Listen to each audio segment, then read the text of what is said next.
Hatha Yoga is a union. It means union as in the union of the sun and the moon, the union of the physical, the emotional and the spiritual. So I really see it as a way of bringing all those three into alignment. Quoting Mr. Iyengar, he says one thing about the practice of yoga is that it rebuilds the well of hope and optimism within us, which I think describes it really well. I mean, it also connects you with that part inside so that you come out feeling refreshed, calming the mind, hopefully the body, and connecting with the spirit. Hatha class would be a class that is designed to teach you basic yoga poses. There's probably 130 some different yoga poses that you do for different parts of your body, back bending, side bending. And the Hatha class is designed to teach you how to work into those poses. In Hatha class we do a lot of pranayama, which is specific breathing exercises, and then we also breathe with each pose, there's certain breathing practices, and initially that can be hard to get, but that's okay. As you practice more, that becomes more familiar and easier. I base a lot of my Hatha teaching on BKS Iyengar, and he uses a lot of props and a lot of focus on alignment, where each pose is set up and you pay careful attention to where the feet are placed and then where the whole muscular and skeletal system is placed.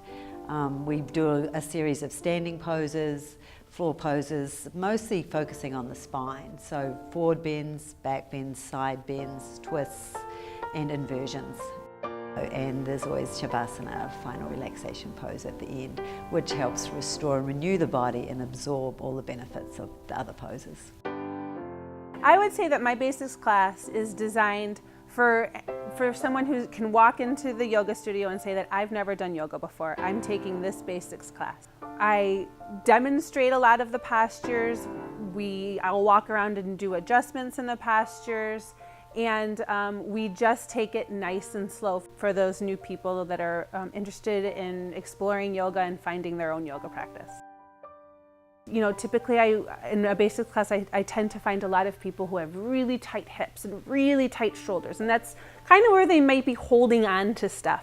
And so we work into some of these postures by design to open up those places for them so they can breathe better, they can send their breath fully throughout their body, and just begin to let go of some of the stuff that they may be holding on to.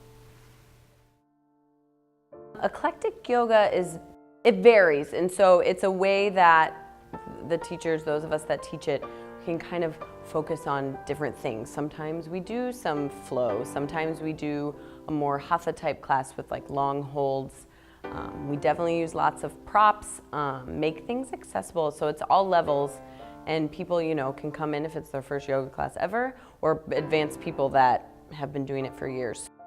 You have the ability to sort of cover all areas of the body and work with props in a skillful way that just help your practice in general in any class you're going to be in, and maybe take the time to break stuff down that you might not always have time for if you're moving more quickly, or you know, in a more advanced class where people might be moving at different paces. So I think props are really valuable and often kind of get a bad rap.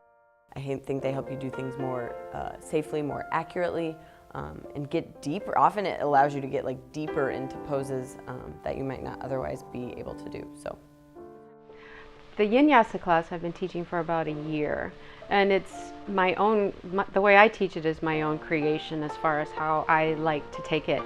I teach the first half as a hatha class, more yang, shorter holds. I usually have a focus for the class, be it shoulders or hips or side bending.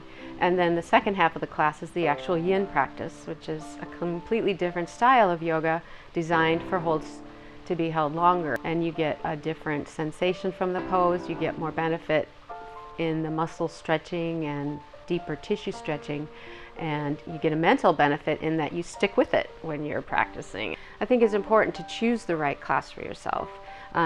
If you're a beginner, take a basics class, or a yin class, classes that are designed to do a lot of talking to you rather than an advanced vinyasa class where you'll be moving and expected to know some of the poses. So make sure you choose your classes wisely.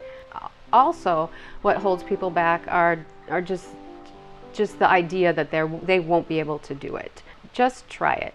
Try it and cut yourself some slack, and try it and do some of the things and work with the props, and you will be able to do it. Yoga is for everybody. I always preach that because I believe it.